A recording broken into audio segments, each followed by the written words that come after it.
그 찰난 계집애만 가지고 빈둥빈둥 놀 테야? 반편하니 저런 반편이 어디다가 내 속을 요다지도 태워주나? 이 못난 년아! 잘못했시오. 애기 주시오. 참말이야요. 어머니와 딸 강경애. 예쁜이는 예쁘장한 계집애를 낳게 되었다. 두 눈이 분명하고 얼굴 판장은 어머니 비슷하면서도 어머니보다 생김이 뚜렷하였다. 우리의 여주인공이 될 옥이었다. 외롭던 끝에 계집애망정 생기고 보니 몇 달 동안 갖은 수고와 입으로 담지 못할 악행을 당한 것도 꿈속으로 사라지고 더할 나위 없이 위안이 되었다. 그리하여 아무것도 모르는 그 어린 것에게 혼자서 중얼중얼 주고받고 하였다.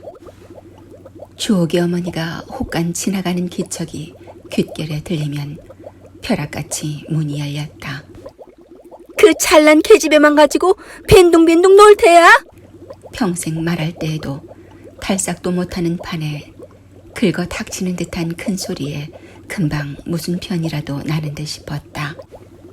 그리하여 머리를 푹 숙인 예쁜이의 가슴은 울렁거리기 시작하였다. 반편하니 저런 반편이 어디 있다가 내 속을 요다지도 태워주니 이 못난 년아! 하고 추억의 어머니는 달려들어 어린애를 획 빼앗아 안방으로 들어가 버렸다. 어린애는 발악을 하고 울었다. 그리고는 어떻게 하는 것인지 죽는 소리가 났다.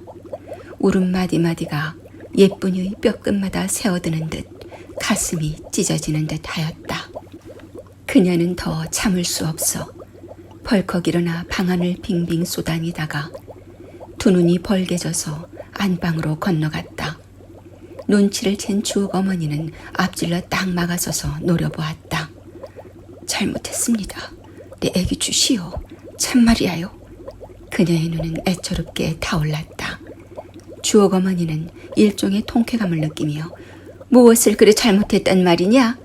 그녀는 무어라 대답할 것이 난처하여 마지막에는 울음을 터뜨렸다. 아씨, 저기 보시오. 둘러선 행랑어멈 친모는 눈짓을 하여 입을 막고 웃었다. 이렇게 하여 그들의 잔인한 흥미도 다해지면 사정없이 어린애를 내쳐주었다. 예쁜이는 어린애를 안고 비실비실 자기 방으로 건너가서 맞은 자리를 어루만지며 볼과 볼을 남몰래 마주대었다. 어린애는 눈을 맞추자 방싯방싯 웃었다. 어슬막의 대문 소리가 요란하게 났다. 뒤이어 흐트러진 신발 소리가 들리자 나리 오신다 하는 소리가 거푸 들렸다. 예쁜이는 애기를 멀찍이 눕히고 밀장문 사이로 바라보았다. 얼근이 취하여 비칠비칠 들어오는 남편의 탁 트인 얼굴, 안방에서 마주 나오는 다닥다닥 붙은 주옥 어머니, 첫눈에 벌써 외모만은 기운 짝이었다. 주옥 어머니는 생글생글 눈웃음 치며 아빠 오신다 주옥아? 주옥이는 빠르르 나와서 아버지에게 안겼다. 부부는 앞서거니 뒤서거니 하여 방으로 들어가자 밀장문이 스르르 쾅쾅 닫히고 만다. 멍하니 바라보던 예쁜이는 어쩐지 허전함을 느꼈다. 역시 순간이었다. 그녀는 어린애를 꼭 껴안고 전등불 아래 빛나는 조그만 눈을 말없이 언제까지나 들여다보았다. 방으로 들어간 주옥 어머니는 남편의 기분이 좋을 때를 이용하여 예쁜이의 말을 꺼내리라 하고 눈치만 슬슬 보며 가진 아양을 다 떨고 있었다. 저녁상이 들어왔다. 난 먹었어. 춘식은 벌렁 누웠다. 어멈은 도로 부엌으로 나갔다. 주옥이는 아버지 팔에서 잠들었는지 색색하는 숨소리가 들렸다. 어떻게 할 테요? 저 반편은? 왜 또 갑자기? 정말 반편 못 부려 먹겠소 여보. 마음대로 하지. 이 말에 주옥 어머니는 생긋 웃었다. 네 어찌 알겠소 당신 마누라를. 저 집으로 보내면 어떠오? 보내지 그럼. 순간에 그녀는 아찔하도록 좋았다. 애는 떼어서 전유모 주지요. 벌써 예쁜이 안타까워하는 꼴이 눈에 보였다. 글쎄, 노비는 얼마나 줄까? 한 10원 주게나. 춘식은 귀찮은 듯이 가만히 팔을 빼고 몰아누웠다. 내일 보내겠소. 마음대로 해. 그녀는 주옥이에게 베개를 내려 베어준 후 가만히 밖으로 나와서 한 바퀴 돌았다. 아침이 되자 그녀는 전에 없이 일찍 일어나서 안팎으로 나다니며 새살랑거렸다. 문 밖까지 나와서 남편을 보낸 주옥 어머니는 상노를 데리고 건넌방으로 오더니 단박 달려들어 어린애를 잡아 안고 일어섰다. 가라, 네 집으로. 얘따, 이거 가지고. 폭엔 1원짜리 지폐를 예쁜이 앞으로 던졌다. 예쁜이는 가슴이 울리기 시작하였다. 이렇게 숱하게 많은 돈을 보기는 처음이지만 가라는 째는 듯한 소리는 그녀의 귀를 아프도록 울렸던 것이다. 상노는 돈을 집어 그녀의 손에 들려주었다. 어서 갑시다. 얼결에 예쁜이는 따라 일어섰다. 방문턱까지 나온 그녀는 앞이 허전하였다. 아가! 자기도 모르는 사이에 이렇게 부르짖고 돌아보았다. 주옥 어머니의 품에 안긴 어린애는 그녀와 눈을 맞추고 방싯거렸다.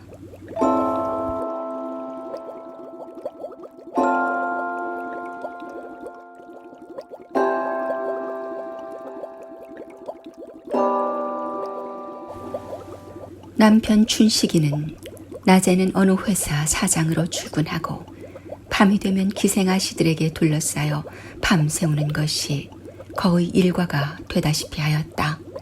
예쁜이를 같이 데려다 놓고는 마누라가 닦아세우는 것도 돌아보지 않고 도리어 욕질까지 하면서 밤이 되면 끈이 건너오더니 며칠 지나서 역시 실증이 났는지 발길을 뚝 끊어버리고 혹시 어쩌다 마주치는 때가 있어도 본둥만둥하였다. 따라서 안방아씨는 나날이 기승스러워 갔다. 온갖 일을 다 시켰다. 마루걸레, 방걸레, 빨래질, 동자, 손대지 않는 것이 없었다.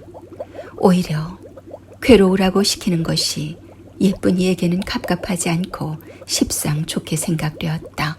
그러나 별로 잘못한 일이 없는데도 안방아씨는 달려들어 그녀의 머리채를 휘어쥐는 것이 매일 되다시피 하였다. 어느 날 예쁜이는 밥을 퍼드리고 나서 제밥 한 그릇 국 한 사발을 들고 건넌방으로 가려니까 여기저기 벌리지 말고 어멈과 같이 먹지. 안방에서 나오는 표독스러운 소리였다. 그녀는 놀라 꿈찔하다가 하마터면 국그릇을 짓몰 뻔하고 겨우 부엌으로 갔다. 그녀는 한숨을 푹 쉬었다. 무엇보다도 그릇을 깨뜨리지 않은 것이 적이 안심되었다. 어멈은 안방에서 빈 그릇을 가지고 나왔다. 개밥 줬수? 아니요. 아이고 입대 뭘 했수 그래. 촌양반이 왜 개밥 주는 것도 모르? 기가 차라. 부뚜막에 긁어놓은 솔지에다 식은 밥을 뒤섞고 찌개 국물을 타서 개밥통에 들썩 부어주는 것이었다.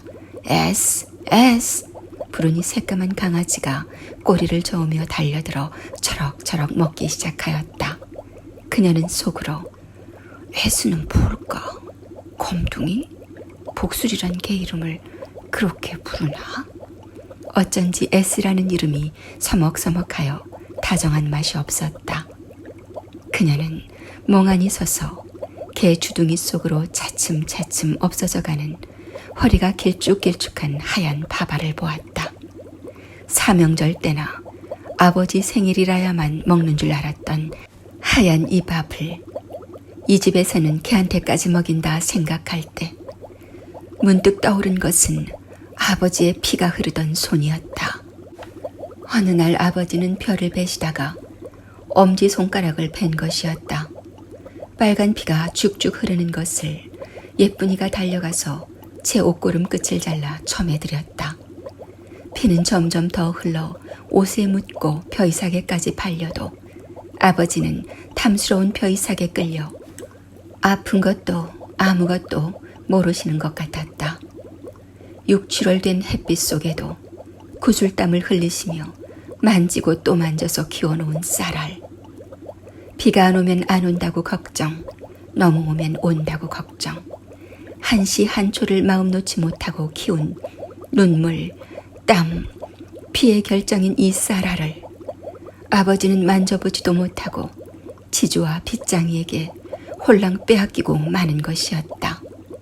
이리하여 다 늙으신 아버지는 장위도 성하지 못하시건만 파슬파슬한 호 좁쌀밥을 잡수시며 잘 넘어가지 않는 탓으로 이따금 물 한 모금씩 마시던 것이 눈앞에 보이는 듯 했다.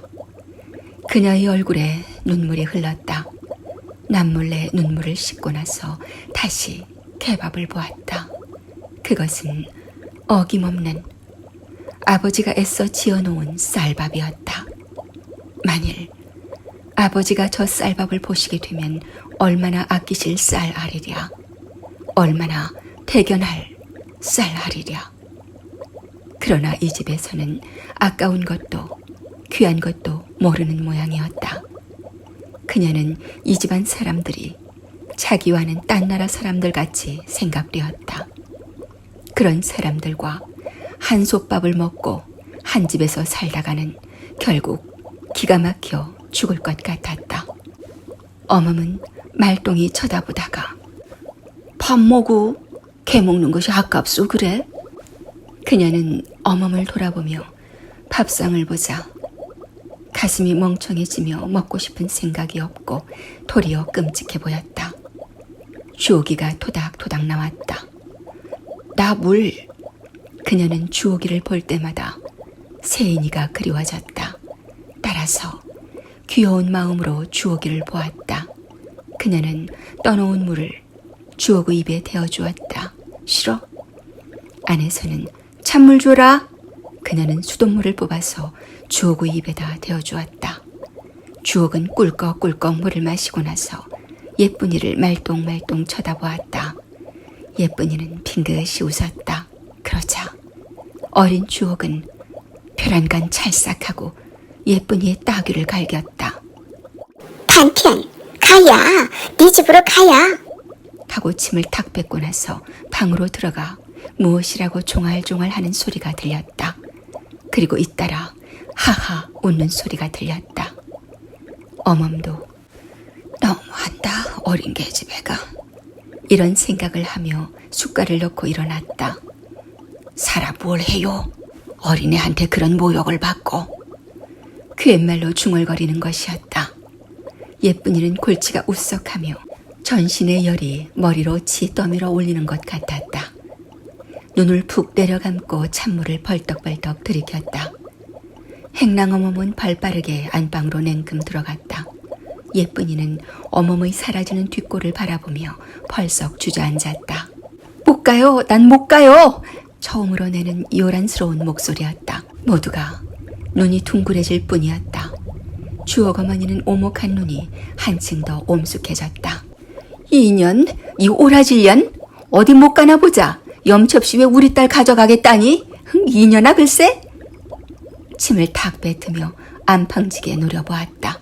끌어내게! 집안이 쩌렁쩌렁 울었다. 상노는 또다시 달려들어 예쁜의 두 손을 사정없이 낚아챘다. 그녀는 푹 코꾸라지며 두 팔을 마음껏 뿌리쳤다. 애기 추워요. 내가 낳았지. 누가 낳았단 말이야? 예쁜이의 입술에서는 빨간 피가 흘렀다. 상노는 예쁜이의 허리를 깍지 끼었다.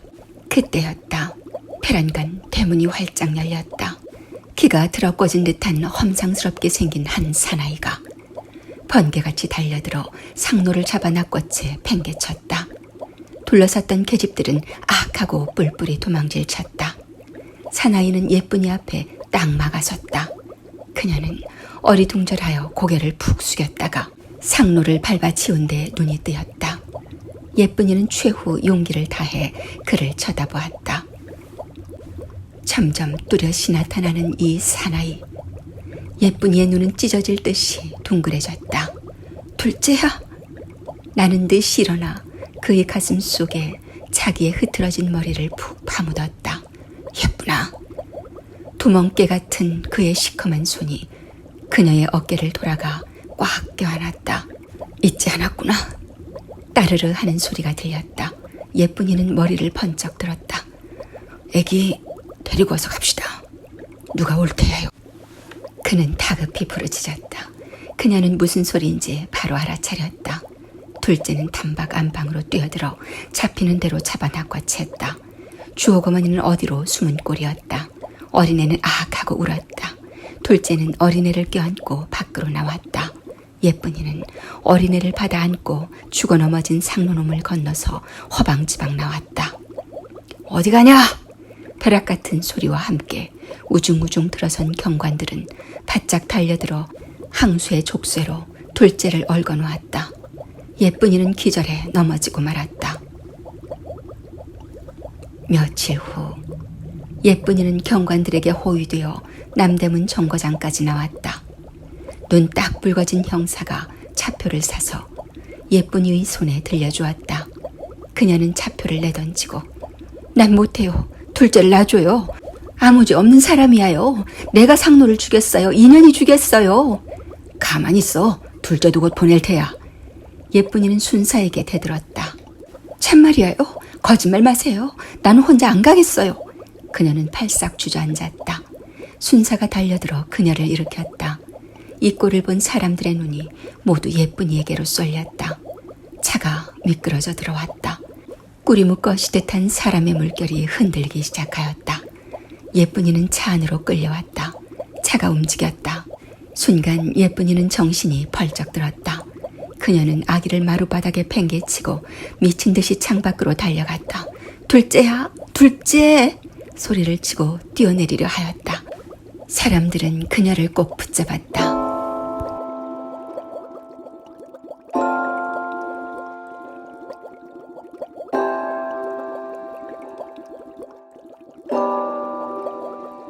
예쁜이가 내려온 그의 봄에 창문 내 생명줄은 떼이고 말았다.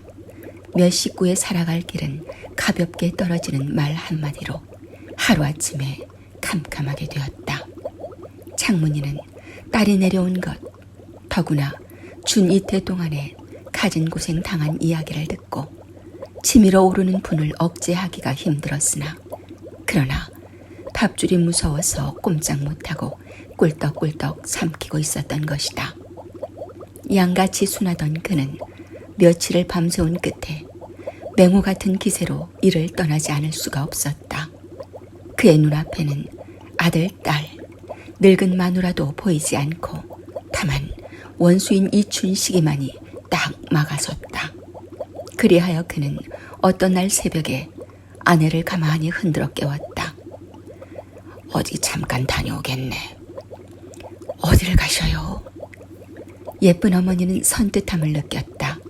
남편의 성질을 잘 알기 때문이었다. 어디요?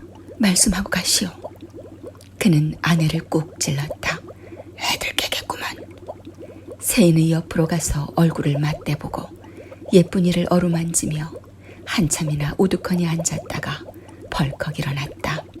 혹시 방 갔다 며칠 걸릴지 모르니까 세인이 울리지 말고 예쁜이에게도 잘 위로해주게.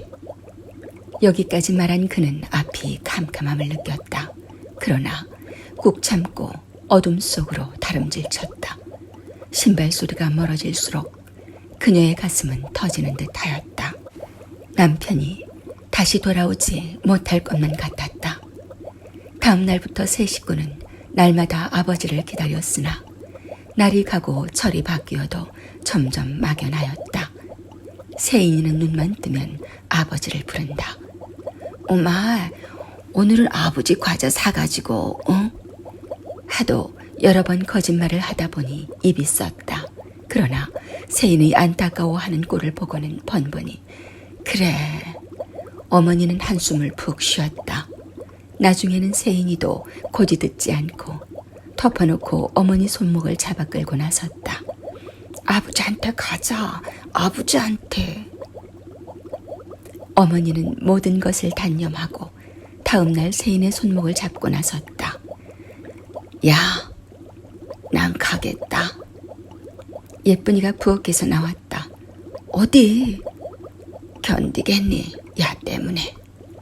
모녀의 눈에는 약주나 한 듯이 한 번에 눈물이 핑 돌았다. 오마이, 나도 가. 예쁜이가 따라 나섰다. 너까지 그러지 마라. 하도 쪼르니 바람이나 쐐이라고 촌으로 슬슬 돌아다니다가 올 테다. 어서 어린 거 데리고 집이나 잘 보아라. 예쁜 어머니는 등에 업힌 어린애를 들여다보았다. 다녀오마 아가. 이렇게 어르고 나서 영감이 떠난 길로 정처 없이 나섰다. 예쁜이는 하는 수 없이 신장로까지 따라 나섰다. 그럼 이내 와. 오마이 안 오면 나도 곧 갈 테야. 예쁜이는 머리를 푹 숙이고 울었다. 오냐? 예쁜 어머니는 차마 뒤를 돌아보지 못하였다.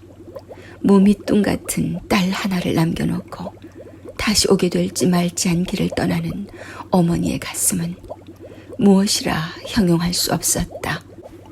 어머니와 세인은 산모롱이로 돌아갔다. 예쁜이는 펄썩 주저앉아 어린애를 집어 동댕이 쳤다. 이든의 계집애, 네 애비 때문에 우리 엄마의 동생은 떠나누나. 죽어라. 어린애는 악하고 어머니에게로 달려들었다. 한참 성풀이를 하고 나니 도리어 후회가 났다. 어린 것이 무슨 죄가 있나. 내 발자 사나워 그렇지.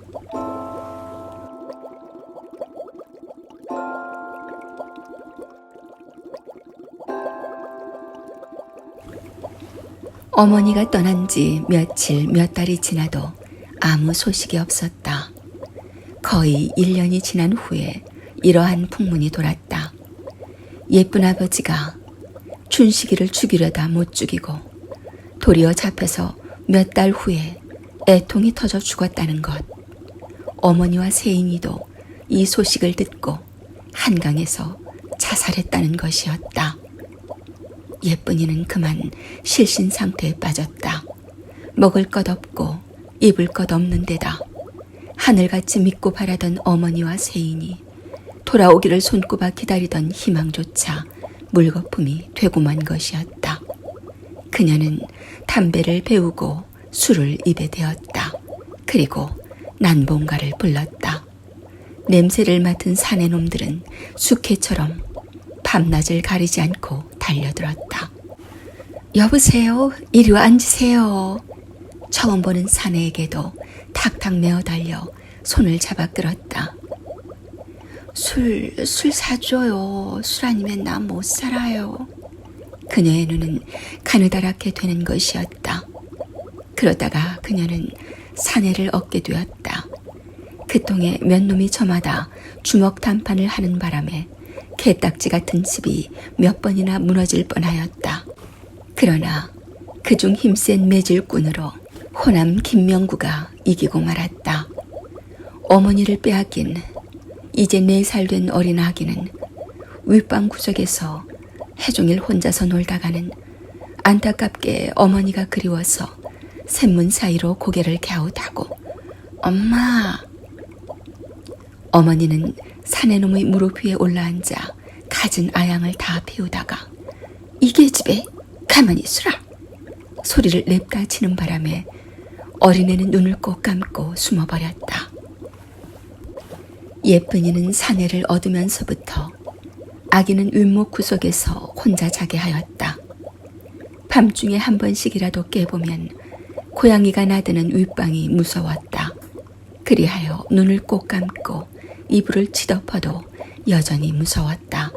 그러다 혹시 오줌이 마려우면 엄마 가만히 불렀다.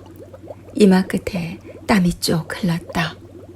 대답을 기다리던 아이는 차마 또다시 불러보지 못하고 자리에 그냥 싸버리고 말았다. 아침이 되면 예쁜이는 아기를 차고 던지고 하며 때렸다. 다시 또 오줌 싸겐? 하면서 망치를 둘러매면 안 그래. 조그만 손을 눈에 꼭 붙였다. 끼니 때가 되면 사내는 번번이 아기를 미워하였다. 밥을 작작 처먹어야지. 그 커다란 눈을 흘끗흘끗하였다. 예쁜이는 자기가 욕하고 때릴 때는 모르다가도 사내가 나무라면 화가 바짝 치밀었다. 여보, 먹는 건 죄 아니랍대다. 밥 먹는 것까지 그렇게 밉소. 밥숟갈을 댕그렁 내치고 새침하여졌다. 사내는 눈을 부라리며 그래 밉다. 꼴 못 보겠다. 모두 나가. 발길로 예쁜이를 내밀쳤다. 예쁜이는 얼굴이 발갛게 되어 사내놈을 노려보았다. 이 꼴을 본 아기는 나분 술을 놓고 슬그머니 밖으로 나가 뽕나무 옆에 우두커니 서 있었다. 지나는 사람들은 어린 것이 하도 괴망스럽게 무엇을 생각하는 듯한 것이 귀엽고도 불쌍하였다. 아가, 엄마가 뭘 하든? 손을 잡고 들여다보면 잠자코 머리를 흔들어 보였다. 그럼 아빠가? 아기는 뒤를 돌아보며 가만히 있었다. 그녀는 아기를 덥석 안고 자기 집으로 갔다. 한참 후에 예쁜이는 아기를 찾아 데리고 집으로 왔다. 그리고는 사내의 골을 풀어주려고 아가, 아빠라고 해보아라. 웃으면서 아기를 들여다보았다. 아기는 눈이 둥그레져서 가만히 있었다. 아빠다. 그래야 과자도 사오고 명절빔도 해준다. 예쁜이는 성이 와락나서 아빠라고 불러봐. 아기는 눈을 꼭 감고 아니야, 아빠 없어. 사내는 한층 더 골이 났다. 예쁜이는 눈을 부릅뜨고 나가라 이 개집애. 너 같은 거 길러서 소용없다.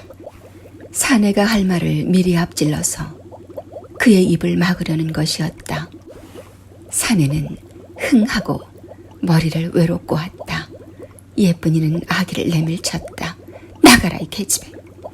아기는 문턱을 꼭 잡고서 아빠 소리 없이 눈물이 샘솟듯 하였다.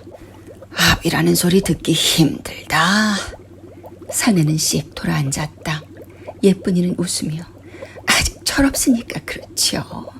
변명하였다.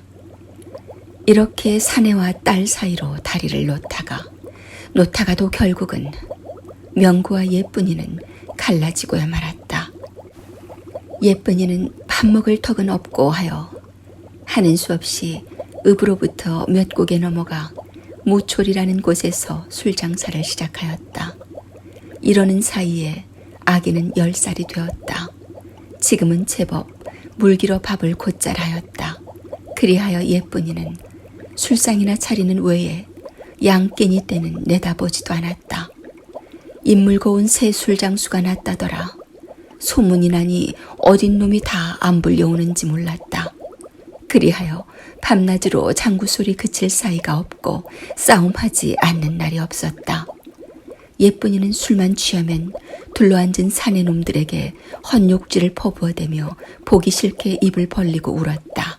그리고는 휘몰이 장단을 쳐서 사내놈들을 쫓아버린 후 앞마당 풀바닥에 털썩 주저앉아 고함을 치며 울었다. 옛날 둘째를 생각했던 것이다. 딸은 어머니의 팔을 부여잡고 오만이 들어가자오. 남들 욕해. 예쁜이는 목에 핏대줄을 올리며 욕하면 어떠냐. 개 같은 놈들. 내가 저희 덕에 산다더냐. 한참이나 악설을 퍼붓다가는 금시로 아리랑 타령을 쓰러져 가는 듯이 눈물 섞어 부르는 것이었다. 아침마다 아기는 어뜩 새벽에 일어나서 조그만 물동이를 이고 물을 길러갔다. 윗집 봉준 어머니는 마당을 쓸다가 어린 것이 매일 아침 물 길러 다니는 것을 보고 치근한 마음이 들어 자세히 눈여겨보았다. 아가, 춥지 않니? 아니요. 쳐다보는 그 눈은 별같이 빛났다. 어마이 뭘 하니? 술 취해서 자고 있어요. 머리를 끄덕이며 네가 밥하니? 네. 용쿠나. 애기 어서 가 밥해라. 그리고 우리 집에 놀러 오너라. 네. 돌아서 아장아장 걸어가는 아기의 뒷맵시를 한없이 바라보던 봉준 어머니는 즉각적으로 범상한 애가 아닌 것을 알았다. 그리고 탐스러운 생각이 났다. 자기는 아들이 있으면서도 항상 알적은 마음이 한편에 있었던 것이다. 동네에서는 봉준 어머니의 과거를 아는 사람이 한 사람도 없었다. 다만 젊은 과수로 유복자를 데리고 유족한 생활 속에서 남 부럽지 않게 산다는 그것뿐이었다. 따라서 한낱 부인으로서도 남자 못지않은 수단이 있는 여자라는 것에 맹목적으로 그녀를 존경하고 있었다. 봉준 어머니, 그녀의 과거를 잠깐 얘기하고 지나가자. 이 부인의 기억에 아직 새롭게 남아있는 것은 자기는 사생아라는 것이었다. 그리하여 어떤 사람의 손을 빌어 평양 고아원에서 7세까지 자란 후에 어떤 사람의 손을 거쳐 기생학교로 들어가게 되었다. 기생학교를 졸업한 그녀는 나날이 소문이 높아져서 17, 18세에 평양의 유명한 예기 산호주라면 누구나 모를 사람이 없게 되었다. 나면서부터 별난스러운 그녀는 쓰라린 현실 속에서 다소 침착하여졌으나 여전히 별스러움이 좀 남아있었다. 그리하여 누구나 초면에는 그녀에게 다소 환멸을 느끼고 말 한마디라도 헛놓고 하다가는 번번이 콧방을 맞고 나서 며칠 몇 달을 지내는 사이에 그녀의 엄연한 인격에 여지없이 굴복하고 말았다. 부호 차제들이 날마다 그녀 앞에 무릎을 꿇고 돈으로나 기타 무엇으로든지 그녀의 마음을 사보려고 가진 모양을 다 피우나 넘어갈 듯 하면서도 아주 넘어가지 않는 그만큼 그녀의 이름은 나날이 올라갔다. 이렇게 독특한 성격을 가진 그녀는 항상 혼자 있기를 좋아하였다. 그때 자기의 본성이 발로되는 것이었다. 두 눈을 가만히 뜨고 끝없이 무엇을 생각하는 그녀는 평상시와는 딴판인 것을 엿볼 수 있었다. 어느 때나 위급할 때를 당하게 되면 고요히 마음을 가라앉혀서 모든 것을 후회 없이 결정하는 것이었다. 그녀는 어디를 가든지 어떤 사람의 이야기를 듣든지 무심코 듣고 보는 적이 없었다. 그리하여 모든 것을 자기에게 대조해보고 끝없이 자기의 처지를 불만스럽게 생각하였다. 따라서 자신의 장래는 눈물나리만큼 불쌍하게 보였다. 어쩌면 나도 남과 같이 남편을 얻어 아들 딸 낳고 재밌게 살아볼까. 에라 생각하면 못하리. 나 같은 년에게. 나이가 한두 살 많아갈수록 그녀의 가슴은 이런 생각으로 가득 찼다. 하지만 그녀의 앞길은 갈수록 태산이었다. 그녀에게는 돈, 그것이 악마같이 생각해왔다. 그리고 알뜰한 인정, 그것이 안타깝게 그리웠던 것이다. 세상에는 사내가 많고 많건만은 인연에게는 사내 하나가 되지 않았다. 이렇게 탄식하고 남몰래 우는 적이 많았다. 그녀가 21살 잡히던 때 우연한 기회에 어떤 보기에도 초라한 고학생을 만나게 되었다. 그 후로 자기도 모르는 사이에 사랑의 불길이 일어났다. 그리하여 그녀는 남몰래 그의 하숙집을 자주 방문하게 되었다. 어떤 여름밤 비가 느실느실 오기 시작하였다. 졸이는 가슴으로 손님들을 억지로 쫓다시피 하고 보니 새로 2시 반이었다. 분주히 옷을 갈아입고 미리 약조한 곳으로 가보니 그가 기다리고 있었다. 그때 그녀는 치밀리는 기쁨의 감격이 하도 지나여 흐르는 눈물을 억제하기 힘들었다. 입대 기다리셨소? 그를 만나면 어쩐지 수줍어졌다. 그리고 가슴이 떨렸다. 그녀는 앞으로 슬금슬금 걸었다. 그러면요. 침묵 속에 그들은 걸었다. 이때마다 번개질을 하였다. 잔잔히 흐르는 물소리는 차츰차츰 가까이 들렸다. 공부도 그만둘 테예요. 그녀는 놀라 어둠 속에서 그를 보았다. 무슨 말씀이세요? 이렇게 묻는 사이에 돈 때문일까 혹은 나 때문일까 하는 의문이 일었다. 공부도 아무것도 귀찮으니까요. 특별한 사정이 있습니까? 숨김없이 저에게 말씀해 주십시오. 네. 별한 사정도 없이 그저 모두가 귀찮고 당신. 그는 여기까지 끊고는 잠잠하였다. 듣던 그녀는 반가우면서도 한편으로 겁이 났다. 강수 씨, 당신은 그런 범민으로 아까운 시간을 허송할 때가 아닙니다. 만일 당신께서 이 사람으로 인하여 공부도 지워버린다면 단연코 당신과 가까이 하지 않겠습니다. 그것만을 깊이 깊이 알아주시지요. 그러고 앞으로 부족하나마 당신의 학비까지도 제 힘 미치는 데까지는. 말끝을 흐리며 그녀는 머리를 숙였다. 한참이나 말없이 걷던 그는 고맙습니다. 겨우 이렇게 대답을 하고 부끄러움을 느꼈다. 그리고 그녀의 고상한 말에 감복하였다. 그들은 송림새로 들어섰다. 강수는 어떤 소나무 아래 앉으며 여기 앉으십시오.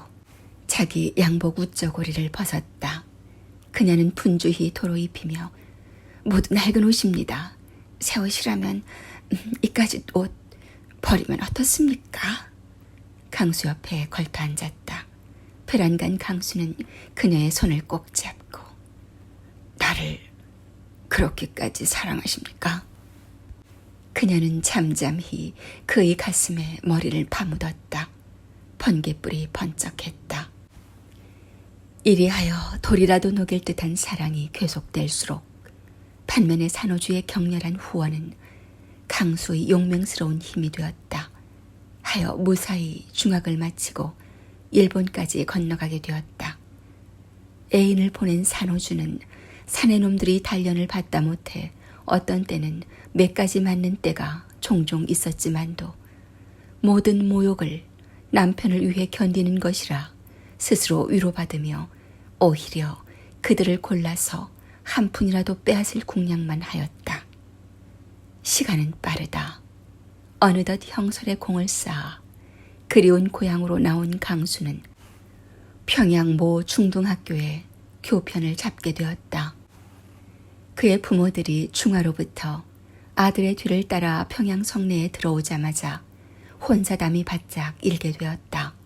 하여 산호주에게는 말 한마디 없이 그곳 사립모 여학교를 우수한 성적으로 졸업한 깨끗한 여학생과 드디어 약혼하여 예배당에서 목사의 주례하에 성대한 결혼식이 끝나고 말았다. 바로 결혼식을 열흘 앞두고 산호주를 찾아온 강수는 아무러한 눈치도 그녀에게 보이지 않았고 돌아간 후 발길을 뚝 끊어버렸다. 소문을 들은 산호주는 새삼스럽게 놀라지는 않으면서도 자기의 기대가 너무 컸던 것을 얼핏 깨달았다.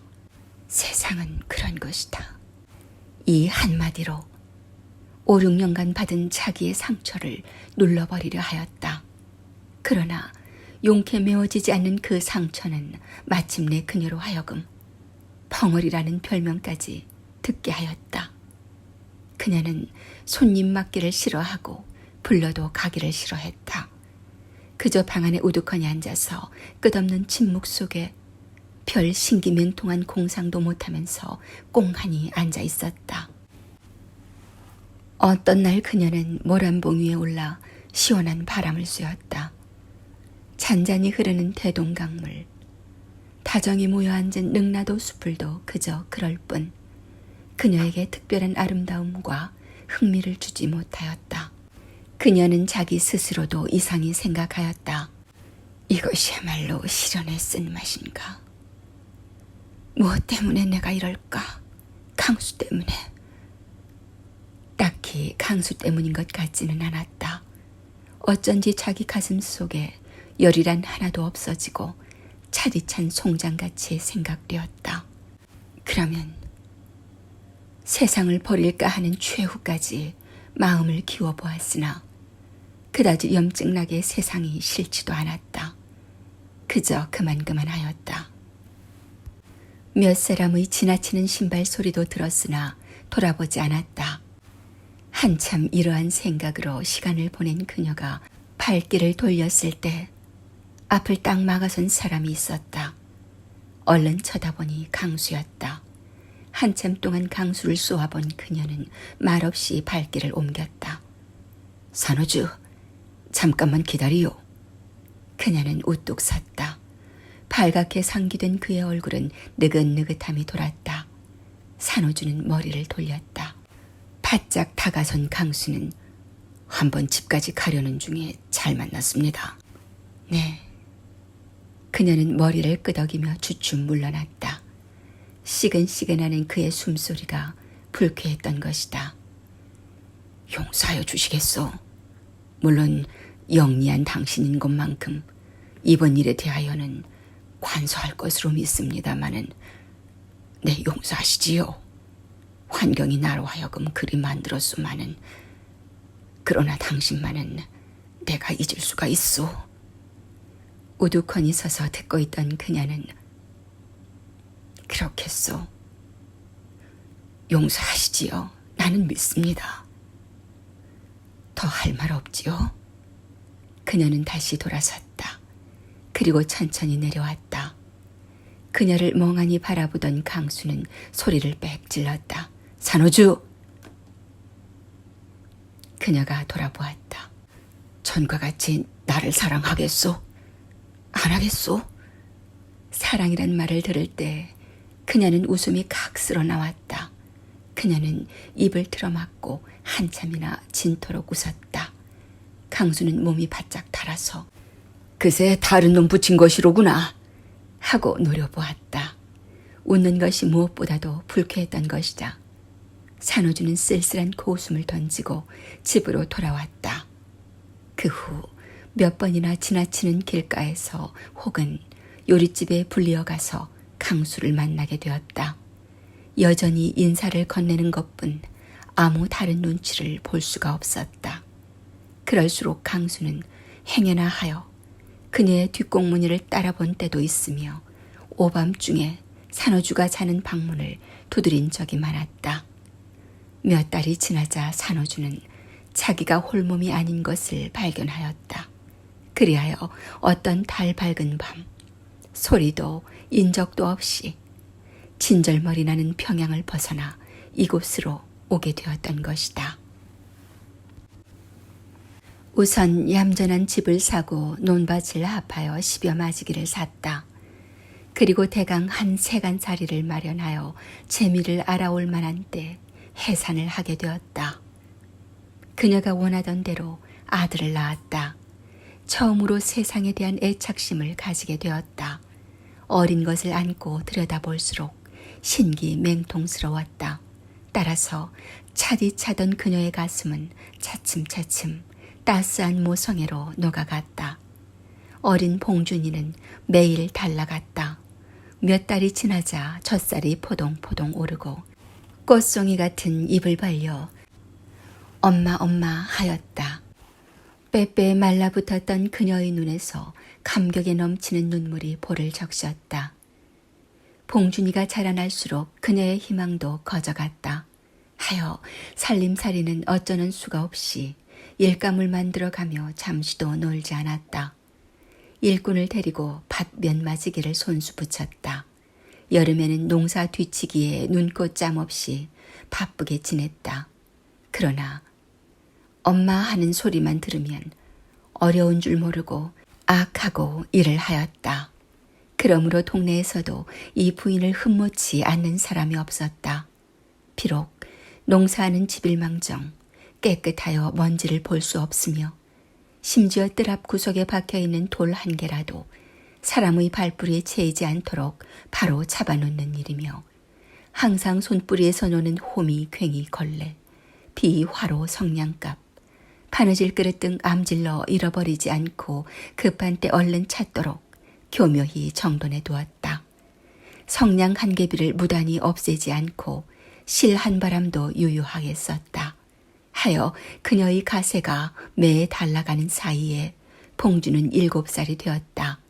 그녀는 분주히 그곳 예수교 학교에 아들을 입학시켰다.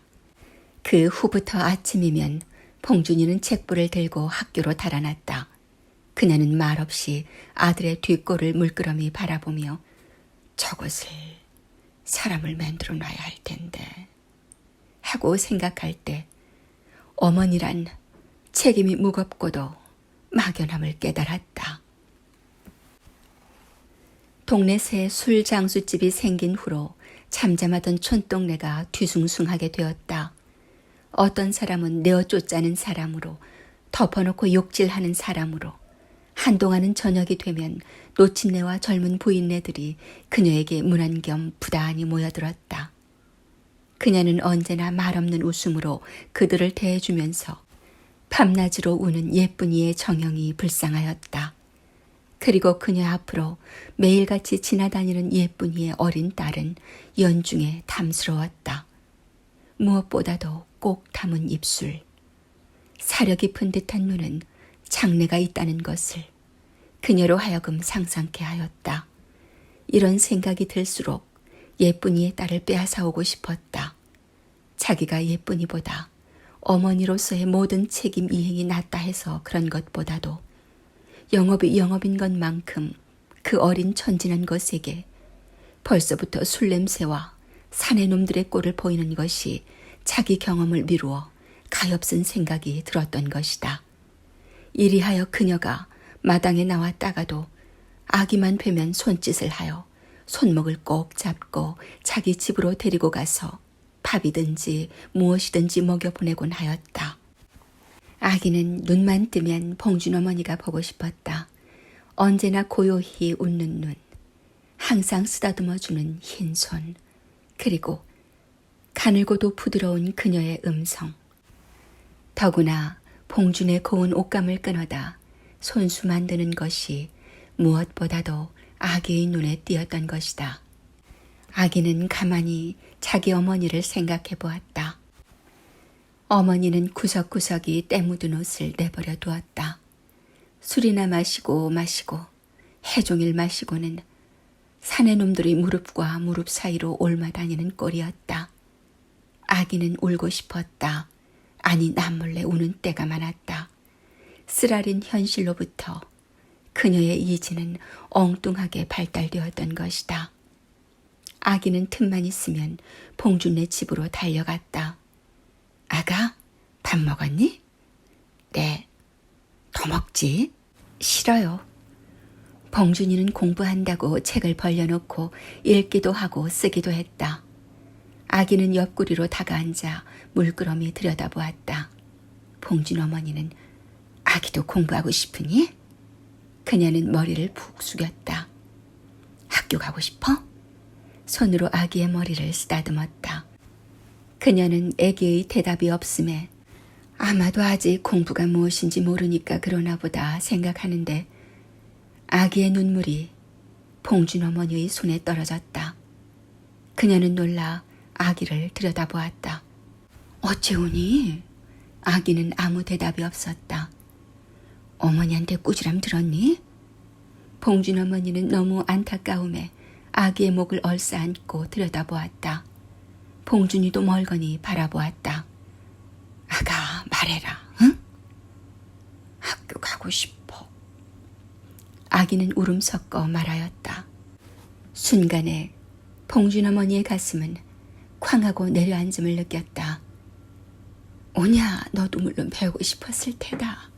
내가 어리석게 네 마음을 몰랐구나. 그녀의 눈에도 눈물이 배었다. 그렇게 알뜰한 것을 공부를 못 시켜주나. 배우지 못하면 그 어린 가슴이 얼마나 안타까웠으랴. 이렇게 생각하였다. 아가, 내일부터 학교 가라. 어머니한테 물어보고 학비는 내가 물어주마, 응? 그러자 금시로 아기의 눈물갠 눈에 웃음이 돌았다. 어머니가 못 가게 하면... 애처롭게 그녀를 쳐다보았다. 오냐, 내 말 하마. 그 후부터 아기는 봉준의 집으로 아주 옮아오고 예쁜이는 산에 놈을 달고 멀리 뛰어버렸다.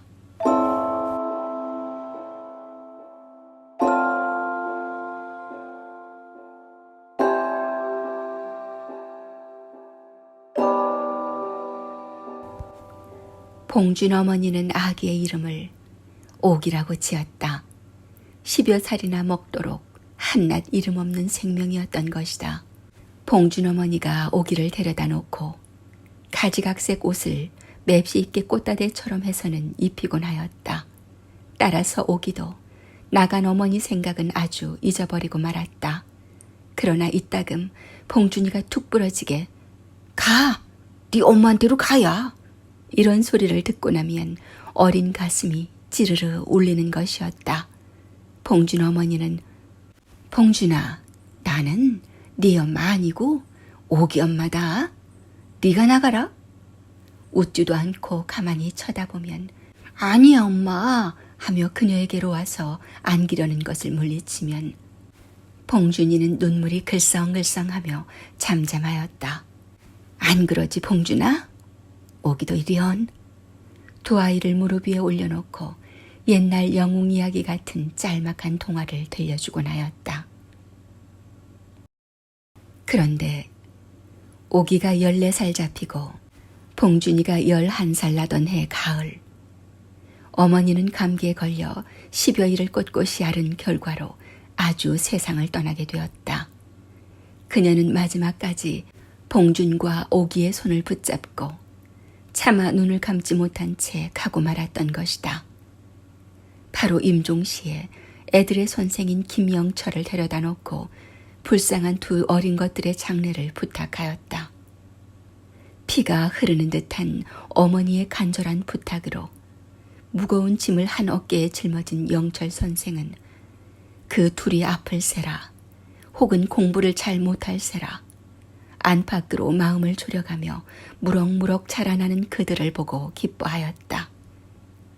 유언을 따라 옥이 20살 잡히던 해에 그곳 예배당 내에서 그들의 혼례식은 끝이 났다. 시어머니의 본을 따라 옥이는 세간 살림을 나무랄 데 없이 잘하였다. 남편인 봉준이는 곧 평양으로 공부 보내고 혼자서 농사 뒤를 쳐가며 남편의 학비를 보냈다. 이리하여 동네에서는 입든 이마다 나 어린 것이 용해 하고 이르곤 하였다. 봉준이가 평양서 공부를 마치고 일본으로 건너가자 영철 선생의 권으로 옥이는 읍으로 이사를 하게 되었다. 무엇보다도 송화읍내 예수교에서 경영하는 청년학원에 그녀를 입학시키고자 함이었다. 그녀는 학교에 다니면서부터 공부에 재미를 붙여 밤잠을 못 자고서라도 남에게 떨어지려고는 하지 않았다. 학교 선생들은 옥이를 사랑하였고 학생들은 옥이를 질투하였다.